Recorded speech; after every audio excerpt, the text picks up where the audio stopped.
Everyone, मेरा नाम दीपक नंदा है। मैं आईटी खड़गपुर का इलेक्ट्रॉनिक्स डिपार्टमेंट से हूँ और मेरा जेई एडवांस का रैंक 848 था। मैं भुवनेश्वर उड़ीसा में रहता हूँ और आज मैं कंटिन्यू करूंगा वर्क एनर्जी पावर चैप्टर का। हम एक्सरसाइज कंटिन्यू करते हैं। हम क्वेश्चन नंबर 5.11 से स्टार्ट करेंगे, तो स्टार्ट करते हैं। Question number 5.11. Body constrained to move along z-axis of a coordinate system is subject to a constant force given by F equal to minus I plus 2J plus 3K Newton, where I, J, K are unit vectors along X, Y and Z axis of the system respectively. What is the work done by the force in moving the body a distance of 4 meter along the Z axis?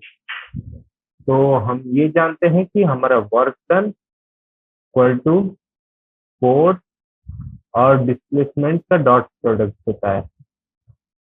ये vector form में होता है। Directly देखोगे तो हम इसका magnitude लिखेंगे तो ये हो जाएगा फोर्स का मैग्नीट्यूड इंटू डिस्प्लेसमेंट का मैग्नीट्यूड इंटू इन दोनों के बीच में जो एंगल है उसका कॉस कॉस थीटा। तो ये हम देख सकते हैं, ये डॉट प्रोडक्ट क्या जितना ही है। तो हमको यहाँ पे सिर्फ उसी कंपोनेंट्स को कंसिडर करना है जो कि एक साथ अलाइन हो रहे हैं। तो यहाँ पे हमारा जेड एक्सिस के अलाउंग मूव कर रहा है, तो इसी के अलाउंग का हम फोर्स कंपोनेंट और डिस्प्लेसमेंट कंपोनेंट को मल्टीप्लाई कर सकते हैं। डायरेक्टली वो करने से हमको जाएगा यहाँ पे 3K है हमारा फोर्स उस डायरेक्शन में इंटू हमारा डिस्प्लेसमेंट इसी डायरेक्शन में 4 मीटर का है। तो ये हो जाएगा हमारा 12 जूल का वर्क जो कि ये फोर्स किया है। हम इसका डॉट प्रोडक्ट भी निकाल सकते हैं। वहां पे सामने आ जाएगा माइनस आई प्लस 2J प्लस 3K। तो ये डॉट प्रोडक्ट होगा 4 मीटर जो कि K डायरेक्शन में है। तो भी हम देखेंगे कि इसमें भी आंसर यही आएगा। तो दोनों मेथड से करने से हमारा आंसर यही आ रहा है। तो आंसर इस क्वेश्चन का है 12 जूल। फिर हम करते हैं क्वेश्चन नंबर 5.12 में। तो यहाँ पे पूछा है an electron and a proton are detected in a cosmic ray experiment, the first with kinetic energy 10 keV and second with kinetic energy 100 keV. Which is faster, the electron or the proton? Obtain the ratio of their speed. यहाँ पे दिया है electron का मास, proton का मास और 1 का value. तो यहाँ पे हमको काइनेटिक एनर्जी दिया है 100 keV और 10 keV प्रोटॉन और इलेक्ट्रॉन का काइनेटिक एनर्जी है। तो वहां से हम ये इक्वेशन लगा के हम स्पीड निकाल सकते हैं, क्योंकि काइनेटिक एनर्जी स्पीड पे डिपेंड करता है और इसका इक्वेशन होता है हाफ mv², जहाँ m है मास और v है हमारा स्पीड। तो यहाँ पे मास दिया गया है और हमें वेलोसिटी निकालना है, काइनेटिक एनर्जी दिया गया है। तो हम डायरेक्टली अगर देखेंगे तो वेलोसिटी हमारा हो जाएगा √2ke बाय m का रूट, ये है वेलोसिटी। तो ये हम यूज करेंगे रेशियो निकालने के लिए वेलोसिटी ऑफ इलेक्ट्रॉन और वेलोसिटी और प्रोटॉन के बीच में। तो वहां पे ये बन जाएगा हमारा velocity of electron by velocity of proton equal to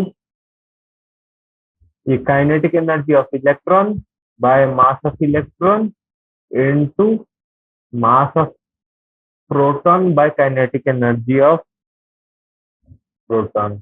ये हो जाएगा, टू कैंसिल हो जाएगा दोनों का। तो हमारा इक्वेशन बनेगा kinetic energy of electron bye kinetic energy of proton into mass of proton bye mass of electron. तो इसको अगर हम कैलकुलेट अप करेंगे तो रेशियो हमें मिल जाएगा, ये है 10, ये है 100 इंटू मास ऑफ प्रोटॉन यहाँ पे दिया है 1.67 into 10⁻⁻27 bye mass of electron जो कि दिया है 9.11 इंटू 10⁻⁻31। यहाँ 10 कैंसिल हो गया, तो ये होगा 30 10⁻³ आएगा बाय ना, तो ये आएगा लगभग 10⁻⁴ करेंगे, 10⁻², तो ये 16.7 बाय 9.11 का रूट इंटू 10, ये हो जाएगा हमारा रेशियो, जो कि ये लगभग आएगा 4/3, 4/3। तो 4/3, 40/3, 40/3 लगभग होता है 13.34, ऐसा कुछ आएगा। तो हमारा ये हो जाएगा वेलोसिटी का रेशियो। तो वेलोसिटी ऑफ इलेक्ट्रॉन हम यहाँ से देख सकते हैं कि प्रोटॉन से 13 गुना के आसपास ज्यादा है।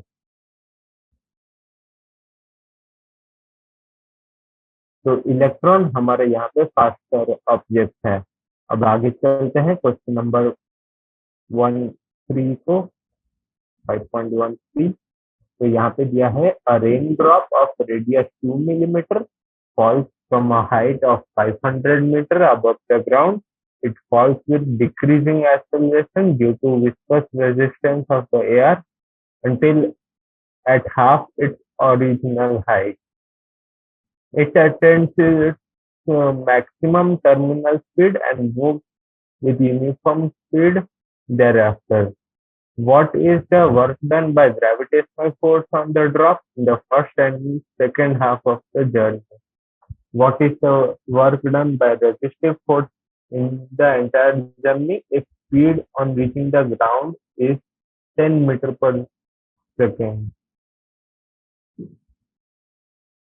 तो यहाँ पे हमारा रेडियस दिया है 2 मिलीमीटर और हाइट दिया है 500 मीटर। तो पहला फर्स्ट हाफ में अगर हम देखेंगे तो हमारा हाइट होगा या डिस्प्लेसमेंट मान लेते हैं, हो जाएगा 250 मीटर फर्स्ट हाफ के लिए। उसके बाद हमें मास निकालना पड़ेगा। तो मास निकालने के लिए हम करेंगे mass of water drop equal to volume into density. तो वाटर का डेंसिटी हम जानते हैं 10⁻³ SI यूनिट में होता है, इनटू वॉल्यूम 4/3 पाई r³। तो यहाँ पे रेडियस है 2 मिलीमीटर जिसको SI यूनिट में कन्वर्ट कर रहे हैं। तो 2 इंटू 10⁻³ का क्यूब, ये हो जाएगा हमारा मास का फॉर्मूला। तो mg लग जाएगा, तो उसमें पहले मास कैलकुलेट कर लेते हैं फिर mg कैलकुलेट कर लेंगे। तो मास का इतना SI यूनिट में है kg इक्वल टू, तो इसको कैलकुलेट करेंगे तो ये हो जाएगा 4/3 बाय 2 10⁻⁻⁹ 10⁻⁻⁶ फिर 10⁻⁻5 हो जाएगा, और यहाँ पे 4 to 8 into 3.14/30, तो ये हो जाएगा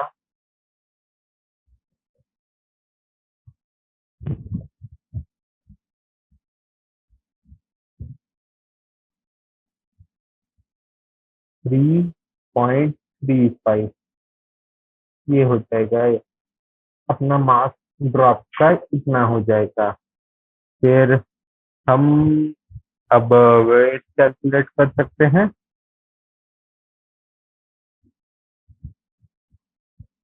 तो वेट की जगह हम डायरेक्टली वर्क ही कैलकुलेट कर सकते हैं, work done by gravity.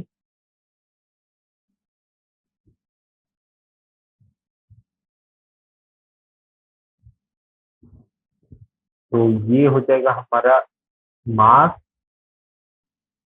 Into जी, जो है 9.8 मीटर पर सेकेंड स्क्वायर। तो ये हो गया हमारा फोर्स, फोर्स इंटू डिस्प्लेसमेंट है हमारा वर्क।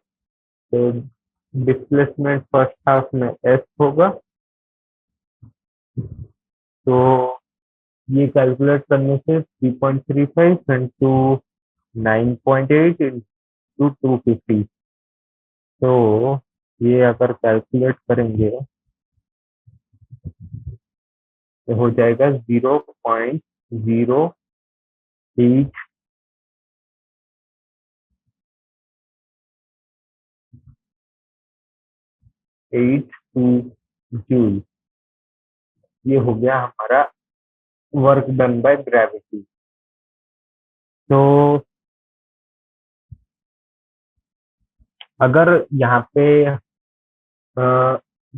रेजिस्टेंस नहीं होता एयर का, तो इतना मतलब एनर्जी गेन होता ड्रॉप में। तो हम ऐसा लिख सकते हैं delta K E equal to work done by gravity plus work done by resistance. तो हम यहाँ से वर्क डन बाय रेजिस्टेंस भी निकाल सकते हैं, पर हमें पूरा वर्क डन बाय रेजिस्टेंस हमें चाहिए पूरा जर्नी का। तो इसलिए हमें ये हो गया work done in first half of the journey, क्योंकि यहाँ पे 250 मीटर हमने लगाया। तो first half of the journey में हमारा एनर्जी जो गेन हुआ वो हो जाएगा हमारा डेल्टा के ई, मतलब हमको निकालना है first half of the journey. फिर सेकेंड हाफ में वो सेम स्पीड में चलेगा, तो उसमें कुछ डिफरेंस नहीं आएगा। तो डेल्टा के ई हम निकाल रहे हैं हाफ एम वी स्क्वायर। तो ये हो जाएगा हमारा हाफ एम वी स्क्वायर, जो है हाफ इंटू 3 into 3.5 इंटू 10⁻⁻5, और यहाँ पे 10 मीटर पर सेकेंड स्क्वायर है फाइनल वेलोसिटी।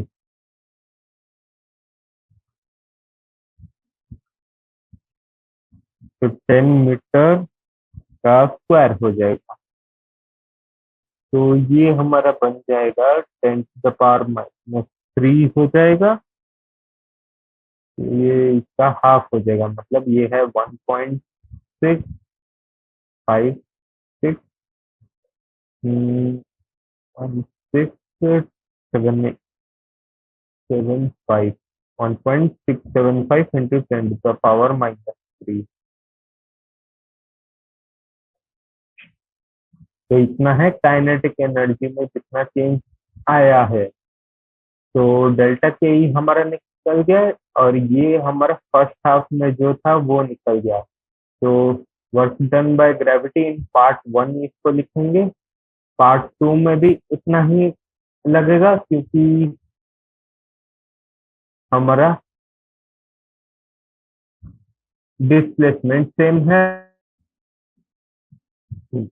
तो हम यहाँ पे थे, हमारा क्वेश्चन 5.12 पे। तो यहाँ पे हमारा work done by kinetic energy हम निकाले, जो आया हाफ एम वी स्क्वायर, उसको कैलकुलेट किए, हमारा आया हाफ इंटू 3.35 इंटू 10⁻⁵, जो है मास ऑफ ड्रॉपलेट, इंटू 10 का स्क्वायर।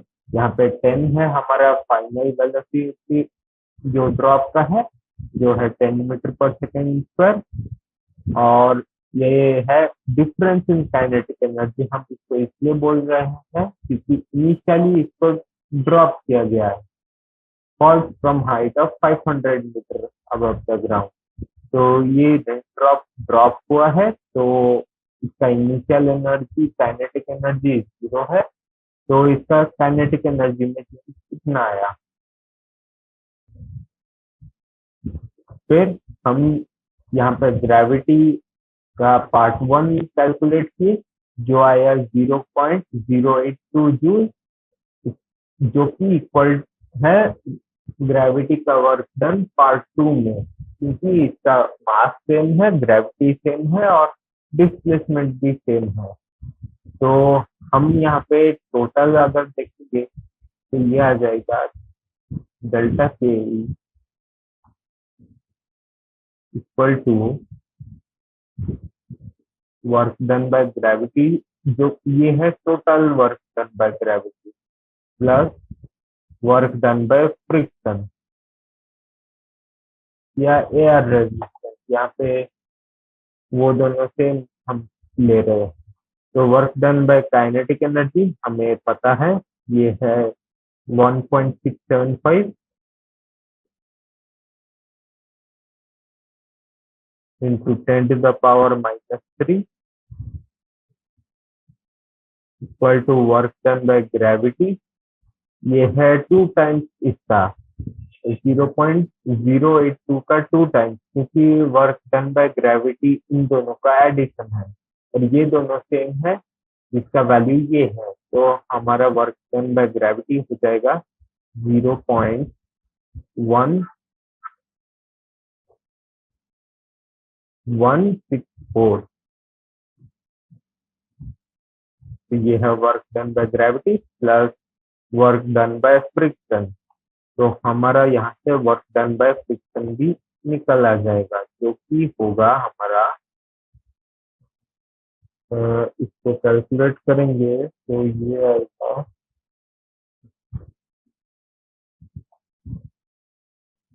माइनस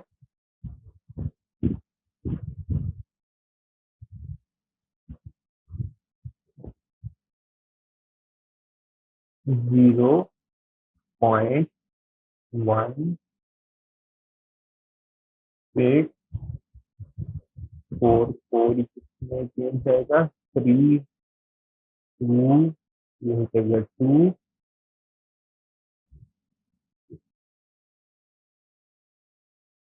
3 2, या इसको इग्नोर भी मार सकते हैं। तो हम 4 डिजिट का ले रहे हैं, तो इतना जूल का वर्क डन बाय फ्रिक्शन काम है। यहाँ पे माइनस इसलिए क्योंकि अ, ये ये वर्क डन एनर्जी को डिक्रीज कर रहा है सिस्टम का, ऑपोजिट डायरेक्शन में फोर्स लग रहा है डिस्प्लेसमेंट का, इसलिए। तो ये हो गया हमारा 5.13 क्वेश्चन। अब नेक्स्ट क्वेश्चन चलते हैं 5.14 पे। यहाँ पे दिया है a molecule in a gas container hit a horizontal wall with speed 200 meter per second and angle 30 degree with the normal and rebounds with the same speed. Is the momentum conserved in the collision? Is the collision elastic or inelastic? तो हमें यहाँ पे दिया है एक horizontal wall है जो कि फिक्स है। तो एक गैस मॉलिक्यूल आया और नॉर्मल एक कंसिडर कर लेते हैं यहाँ पे। तो यहाँ से 30 डिग्री में एक गैस मॉलिक्यूल आया, हिट किया, वेलोसिटी भी मान लेते हैं, जो कि यहाँ पे दिया भी है 200 मीटर पर सेकेंड में। फिर टकरा के ये रिफ्लेक्ट हो गया, रिबाउंड किया सेम स्पीड में। तो इसका मतलब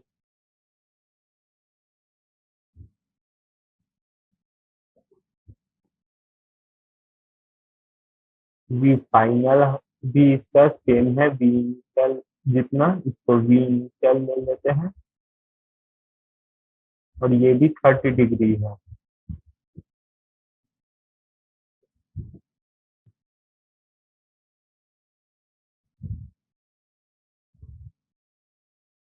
तो इसको अगर हम देखना चाहें तो ये भी एक पोजीशन का ही एप्लीकेशन है। इसमें बॉल का मास हम एम ले लेते हैं, स्मॉल एम, और बॉल का मास कैपिटल एम लेते हैं। यहाँ पे कैपिटल एम ग्रेटर देन, बहुत ज्यादा ग्रेटर है इससे, ताकि हमें लगे कि इस मास से इसको कुछ इफेक्ट ना पड़े। तो वैसा करने से हम देखेंगे,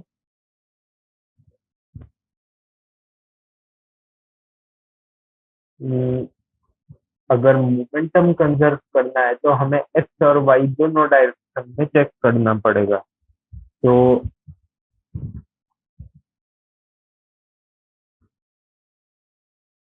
ये है एक्स डायरेक्शन, ये वाई डायरेक्शन। तो वी आई एक्स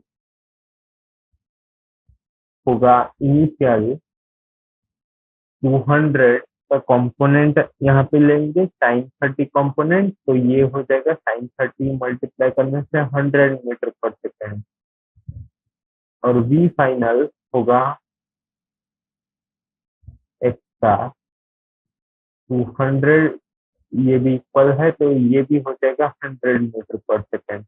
तो इनिशियल मोमेंटम इस डायरेक्शन में हमारा होगा मोमेंटम इनिशियल एक्स में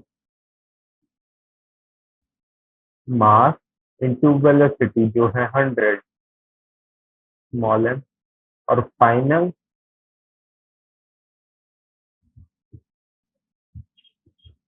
हो जाएगा 100। यहाँ भी क्योंकि ये भी वेलोसिटी 100 है, मास एम है, तो एक्स डायरेक्शन में तो ये कंजर्व हो रहा है।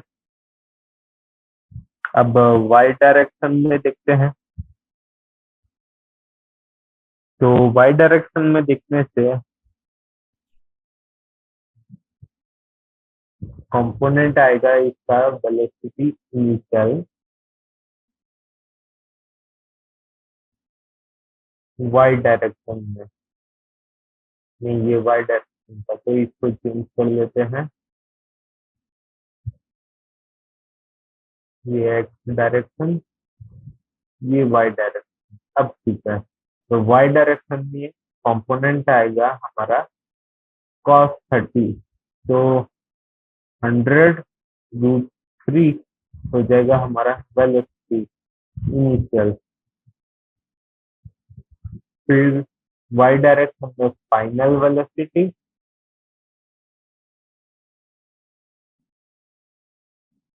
ये हो जाएगा हमारा डायरेक्शन कंसिडर करेंगे तो ये नेगेटिव वाई की तरफ जा रहा है, तो ये -100√3 हो जाएगा इसका आंसर। तो यहाँ पे हम देख सकते हैं वाई डायरेक्शन में स्पीड सेम नहीं है, ये ऑपोजिट डायरेक्शन में है। तो मोमेंटम जब निकाल रहे हैं इनिशियल वाई डायरेक्शन में, तो ये हो जाएगा 100√3 एम, और फाइनल हो जाएगा -100√3 एम। तो वाई डायरेक्शन में हमारा मोमेंटम कंजर्व नहीं हो रहा, तो ये इसलिए हुआ क्योंकि मोमेंटम तभी कंजर्व होता है जब एक्सटर्नल फोर्स लग रहा है, और हम ये कैलकुलेट कर रहे हैं बॉल का मोमेंटम। तो बॉल में हमारा बॉल यहाँ पे एक्सटर्नल फोर्स दे रहा है, जब ये टकराएगा तो इसको एक इम्पल्स मिल रहा है जो कि वाई डायरेक्शन में यहाँ पे चेंज क्रिएट कर रहा है मोमेंटम में। तो यहाँ में बॉल का मोमेंटम कंजर्व नहीं है, पर अगर हम टोटल कंसिडर करेंगे, बॉल को भी सिस्टम में इंक्लूड कर लेंगे, तो हम देखेंगे यहाँ पे भी मोमेंटम कंजर्व होगा, क्योंकि यहाँ पे बॉल का भी हमको छोटा सा वेलोसिटी कंसिडर करना पड़ेगा जिससे ये ट्रैवल कर रहा है। तो ये हमारा बॉल के लिए मोमेंटम कंजर्व नहीं है, पर टोटल सिस्टम के लिए है।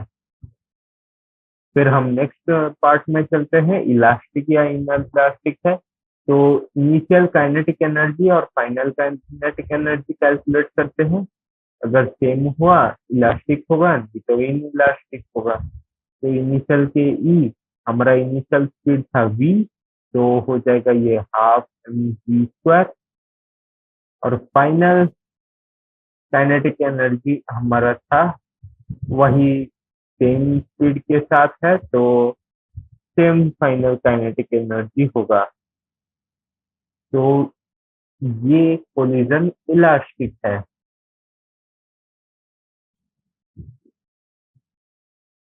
तो ये क्वेश्चन खत्म होता है। अब क्वेश्चन 5.15 पे चलते हैं। तो 5.15, a pump on the ground floor of a building can pump up water to fill a tank of volume 30 meter cube in 15 minutes. If the tank is 40 meter above the ground and the efficiency of the pump is 30%, how much electric power is consumed by the pump? तो इसमें हमें सिर्फ work done bye, अगर इसको calculate करना है तो पहले हमें work done by electric pump calculate करना पड़ेगा। इसके बाद हम जानते हैं एनर्जी,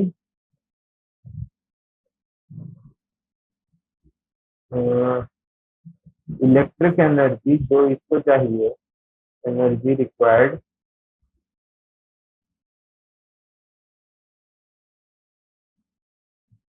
इनटू हमारा एफिशिएंसी देगा हमें ये वर्क डन। तो इससे हम इलेक्ट्रिक एनर्जी भी कैलकुलेट कर सकते हैं।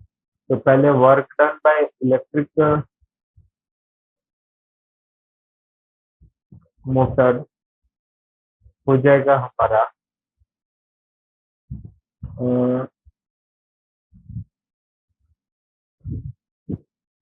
तो वर्क डन के लिए हमें मास चाहिए, मास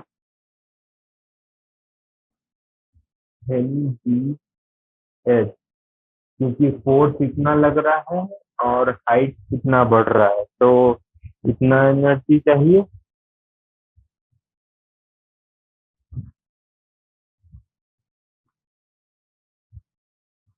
तो ये हुआ वर्क डन, और हमें चाहिए ये वर्क डन में ये पावर होना चाहिए। तो ये चाहिए हमें पावर। तो पावर है वर्क डन बाय टाइम, तो इसमें एमवीएच बाय टी हो जाएगा हमारा पावर।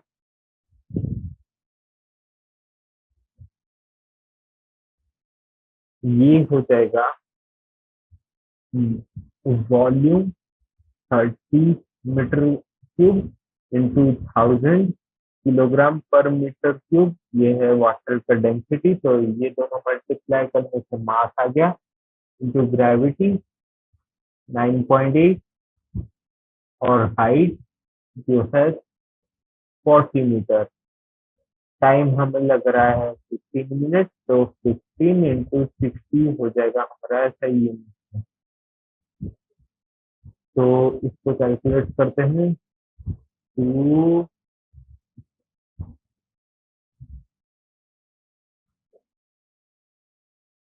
हो जाएगा 13,070 वाट।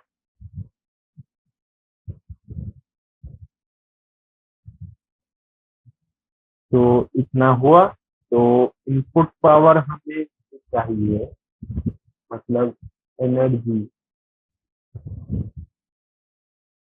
इलेक्ट्रिक पावर जो हमें चाहिए वो है बाय एफिशिएंसी। तो एफिशिएंसी 30% था, 30/100 हो जाएगा। ये हो जाएगा हमारा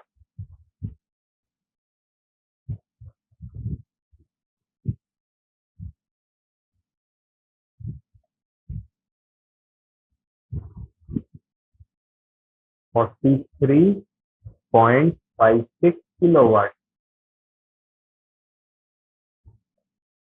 तो ये हो गया हमारा आंसर। इलेक्ट्रिक पावर चाहिए जो है वो है 43.56 किलोवाट। अब नेक्स्ट क्वेश्चन चलते हैं 5.16 को।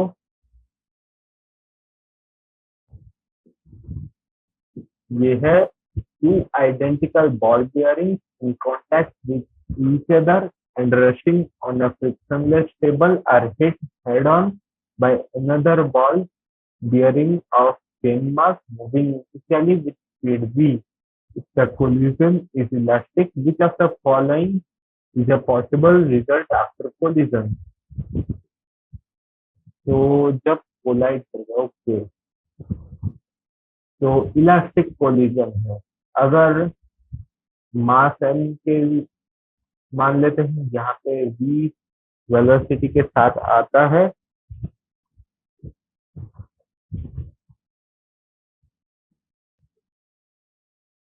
और यहाँ पे दो सेम मास, मतलब ये मास एम का है, ये भी मास एम का है, ये भी मास एम का है। तो इसको अगर हमको चेक करना है तो इनिशियल और फाइनल काइनेटिक एनर्जी देख लेंगे।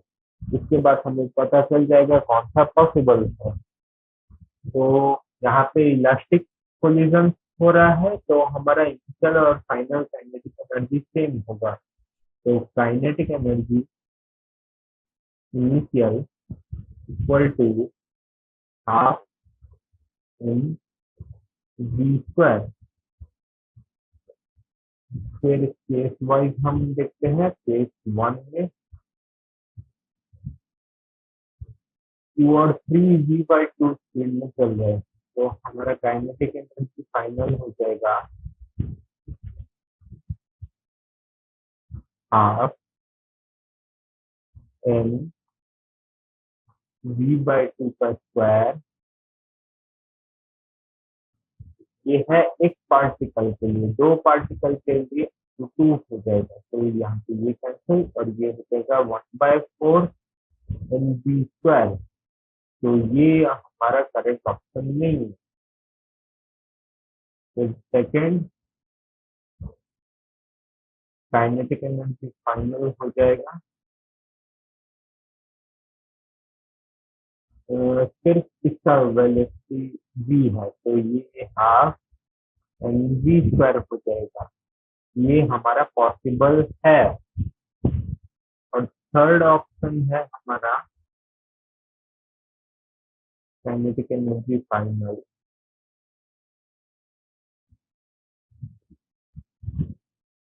तीन ऑब्जेक्ट तीनों वेलोसिटी v/3 में चल रहे हैं,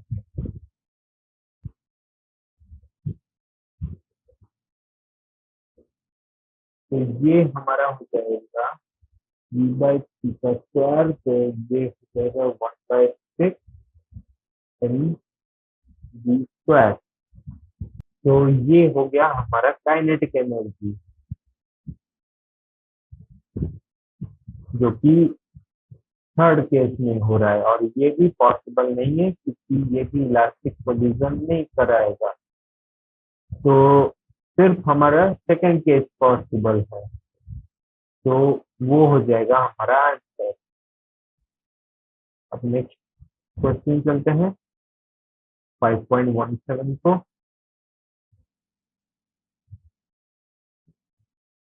The bob A of a pendulum is released from 30 degrees to the vertical, hits another bob B of same mass at rest on a table as shown in the figure. How high does the bob A rise after the collision? Regulate the size of the bob and assume the collision to be elastic. तो यहाँ पे mass same दिया गया है और जैसे हमने इस केस में दिया देखा, जब भी सेम मास के ऑब्जेक्ट इलास्टिक कोलिजन में टकराते हैं तो काइनेटिक एनर्जी कंजर्व अगर करना है इलास्टिक कोलिजन के लिए तो उन दोनों का अपना वेलोसिटी को डायरेक्ट ट्रांसफर करना पड़ेगा। मतलब ए का वेलोसिटी बी में चला जाएगा, बी का वेलोसिटी ए में चला जाएगा। तो हमारा ए का फाइनल वेलोसिटी हो जाएगा बी का इनिशियल वेलोसिटी जो कि है 0। मतलब ए का वेलोसिटी फाइनल हो जाएगा 0, तो इसका हाइट जो राइज करेगा वो भी हो जाएगा 0। तो इसमें इसमें था ये इलास्टिक पोजीशन दिया है, इसलिए ऐसा हुआ। अगर इन इलास्टिक देता तो इन दोनों का वेलोसिटी को हमको देखना पड़ता है कि कैसे कैलकुलेट हो रहा है। तो अब इलास्टिक दिया है तो डायरेक्ट ट्रांसफर होगा और इसका वेलोसिटी 0 है। अब चलते हैं क्वेश्चन 5.18 में। The Bob of a pendulum is release from a horizontal position. If the length of the pendulum is 1.5 meter, what is the speed with which the ball arrives at the lowermost point, given that it dissipates 5% of its initial energy against air resistance? तो यहाँ पे हमें energy conservation से देखना है। जब final और initial के बीच में था, बॉब ऐसे पास में गया, इनिशियल पोजीशन ये था, फाइनल पोजीशन ये, 5% लॉस हुआ। तो यहाँ पे एनर्जी जो गेन हुआ वो पोटेंशियल एनर्जी, तो काइनेटिक एनर्जी में जो भी कन्वर्ट हुआ वो है पोटेंशियल एनर्जी माइनस 5% होगा पोटेंशियल एनर्जी जो कन्वर्ट था उसका। तो यहाँ पे पोटेंशियल एनर्जी होगा हमारा एम जी एच। तो ये हो जाएगा मास ऑफ बॉब, एम मान लेते हैं, फिर जी और एच है यहाँ पे, काम करते हैं इसको ऐसे ही रहने देते हैं अभी के लिए। तो डेल्टा के हो जाएगा हमारा 95/100 टाइम्स एम जी एच, और डेल्टा के को हम लिख सकते हैं हाफ एम वी स्क्वायर में, और यहाँ पे वी है वी फाइनल,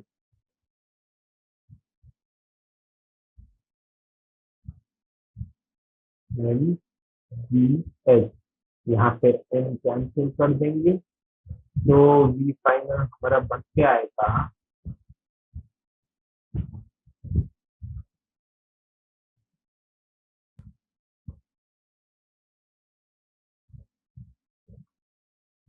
2 टाइम्स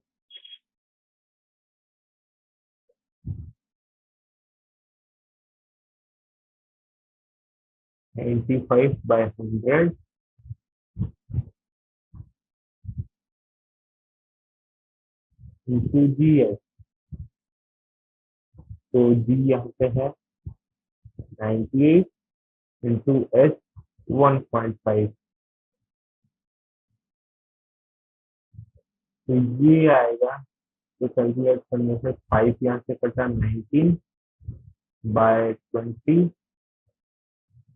2 कट जाएगा 10। तो इसको कैलकुलेट करेंगे, ये 10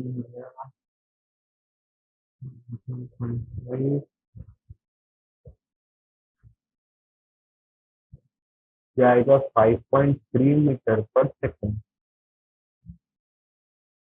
तो ये हो जाएगा हमारा velocity due to potential energy जो क्रिएट हुआ है।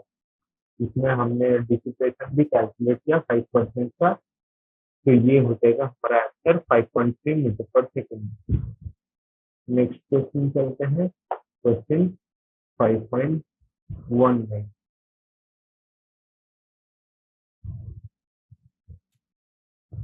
यहाँ पे मास दिया है, a trolley of mass 300 kg carrying a sandbag of 25 kg is moving uniformly with speed 27 km per hour on a friction-less track. After a while, sand starts leaking out of a hole on the trolley floor at the rate 0.05 kg per second.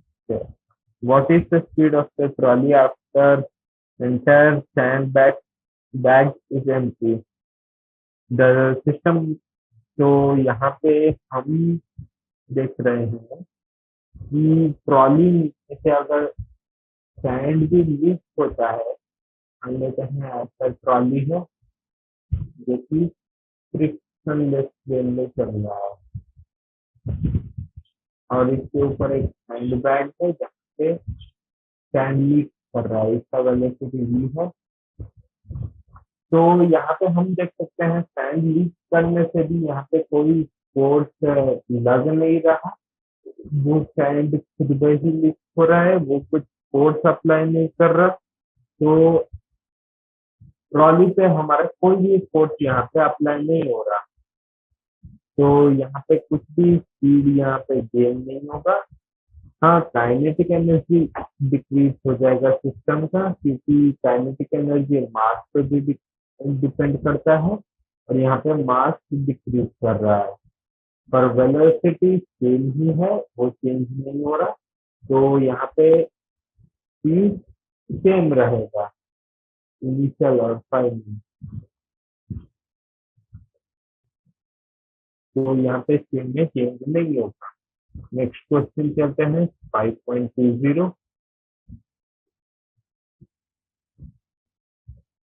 A body of mass 0.5 kg travels in a straight line with velocity v equal to a x to the power 3 by 2, where a is 5 meters to the power minus half into second to the power minus 1. What is the work done by x force during its displacement from x equal to 0 to x equal to 2 meters? तो यहाँ पे velocity दिया है a x to the power 3 by 2।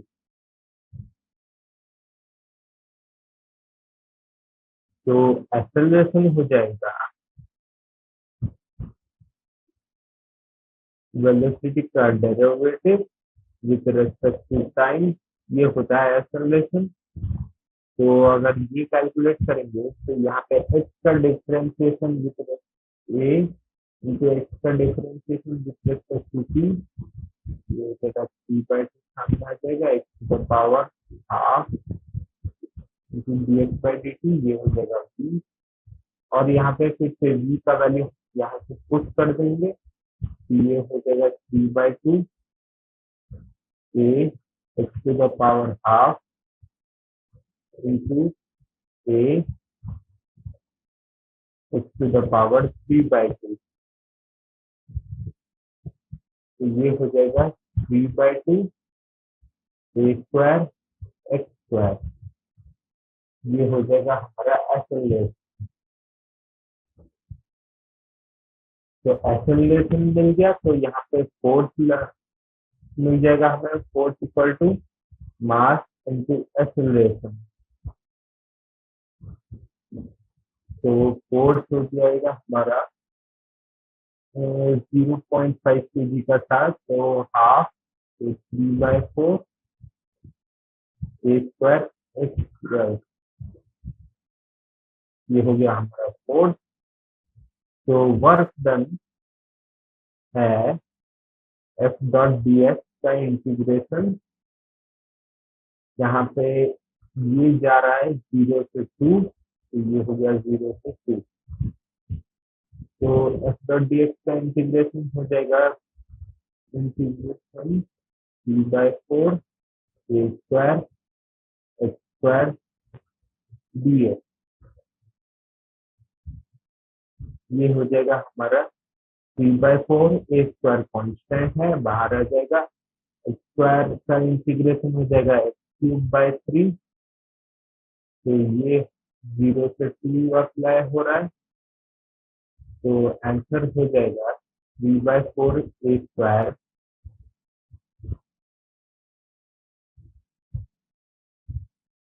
8 minus 0/3, तो ये 2 cancel हो गया, ये होगा 8, यहाँ से 2 कैंसिल 2 रह जाएगा, तो ये हो जाएगा 2 ए स्क्वायर आंसर होगा वर्क डन का।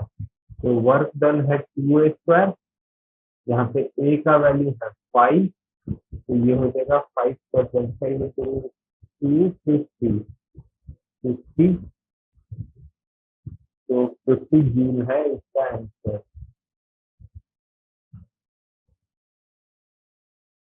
तो ये हो गया हमारा क्वेश्चन 5.20। अब 5.21 पे चलते हैं।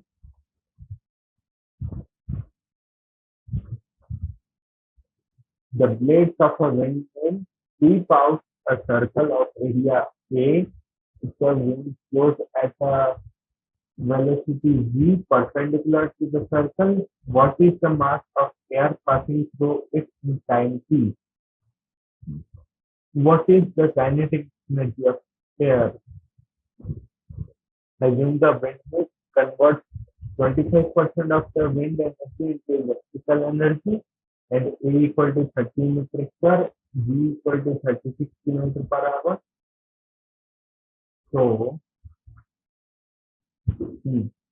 तो यहाँ पे ब्लेड का एरिया जो कर रहा है वो है 30 metre square, A equal to 30 metre square, ये दिया है। तो मास ऑफ एयर अगर देखना है तो mass of air equal to velocity into time, ये हो गया डिस्टेंस जितना हुआ वो हाइट की तरह ट्रीट करेंगे, तो हाइट इनटू एरिया, ये हो जाएगा हमारा वॉल्यूम ऑफ एयर जो पास किया है इनटू डेंसिटी, तो ये मास दे देगा हमें। तो वेलोसिटी हमारा क्या है 36 किलोमीटर पर आवर, इसको अगर मीटर पर सेकंड में कन्वर्ट करेंगे तो 36 बाय 18 इंटू 5 हो जाएगा, और टाइम टी दिया है और एरिया दिया है 30, डेंसिटी दिया है 1.2, तो ये 18 कट जाएगा, ये 2 हो जाएगा, ये 10 है, 10 12 12 इंटू 30 260, तो ये हो जाएगा 260 kg, तो इतना एयर पास किया है time T, mass with respect function of time. तो ये हो गया पार्ट ए का आंसर। फिर part B, what is the kinetic energy of the air, तो मास दिया है, वेलोसिटी पता है, तो काइनेटिक एनर्जी एयर का होगा हाफ एन वी स्क्वायर। तो ये भी इस रेस्पेक्ट टू टाइम डिपेंड करेगा। तो ये हो जाएगा 36 इंटू वी स्क्वायर, वी है यहाँ पे 10 100।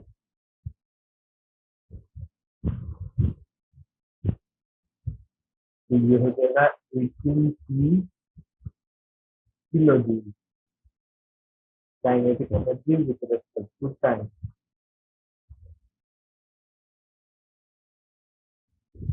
So assume the windmill converts 25% of wind energy into electrical energy. So 25 wind energy को इलेक्ट्रिकल एनर्जी में कन्वर्ट किया, तो इलेक्ट्रिकल एनर्जी हो जाएगा हमारा इसका 25%, 1/4 होगा। तो माइनस ये हो जाएगा 4.5 किलो जूल। पावर हो जाएगा हमारा एनर्जी बाय टाइम, तो ये हो जाएगा 4.5 किलोवाट। तो इलेक्ट्रिकल पावर जो जनरेट होता है वो 4.5 किलोवाट ये में होता। ये है हमारा आंसर। अब 5.22 पे चलते हैं।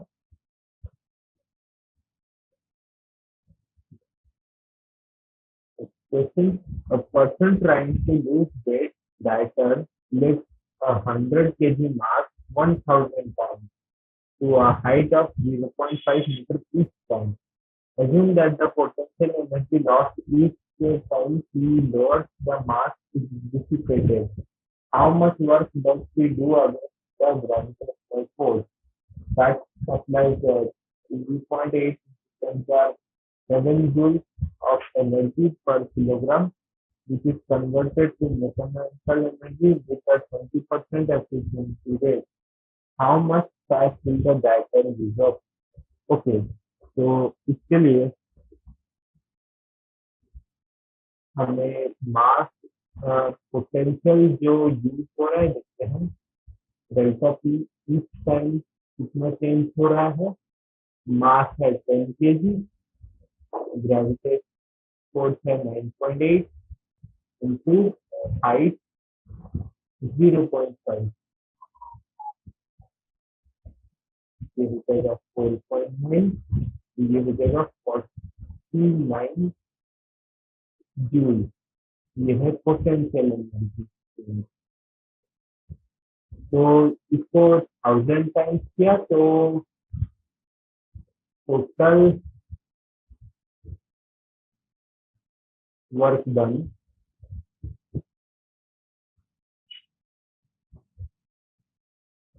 है। 1000 टाइम्स किया तो 1000 टाइम्स कितना होगा 49 किलो जूल।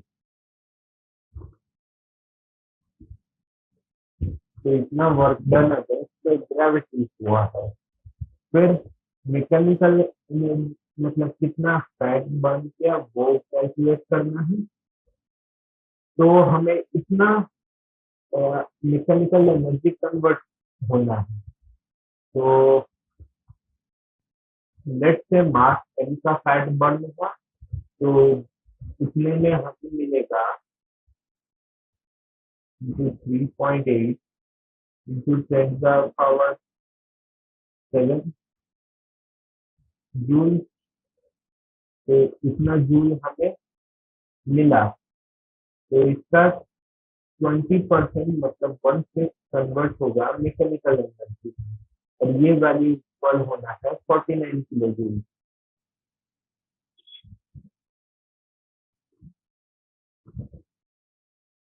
तो ये अगर कैलकुलेट करेंगे तो मास आएगा हमारा 49 इंटू 5 बाई 3.8 इंटू 10⁻³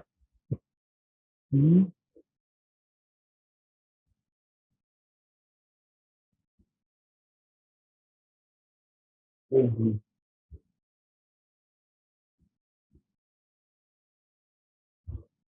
तो इसको कैलकुलेट करेंगे तो ये आएगा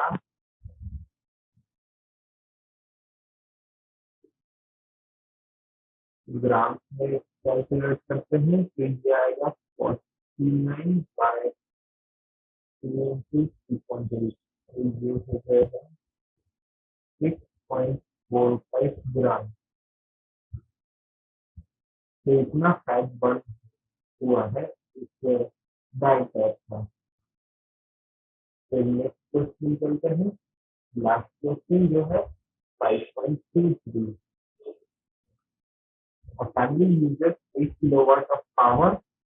Direct solar energy is considered on the horizontal surface at a rate of 600 watts per square meter. If 20% of this energy can be converted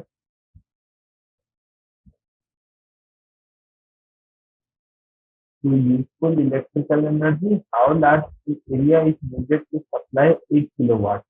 तो यहाँ पे 8 किलोवाट हमें सप्लाई करना है और मान लेते हैं एरिया है मीटर मीटर स्क्वायर। तो हमारा जो प्रोड्यूस हो रहा है एनर्जी प्रोड्यूस वो हो जाएगा 200,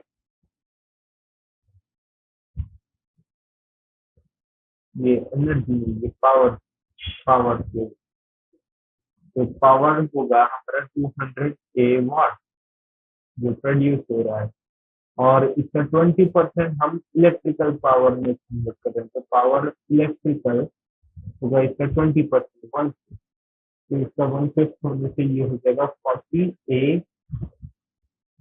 वाट। तो ये इक्वल है हमारा फैमिली का पावर नीड से जो है 8 kilowatt.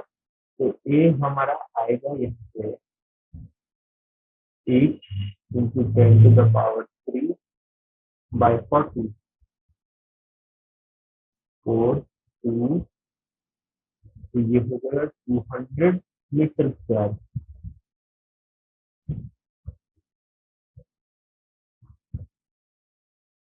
So compare this to area of a roof of a typical house. तो ये 100 मीटर स्क्वायर एक्चुअली एक बड़ा एरिया है जो कि एवरेज हाउस से बड़ा है।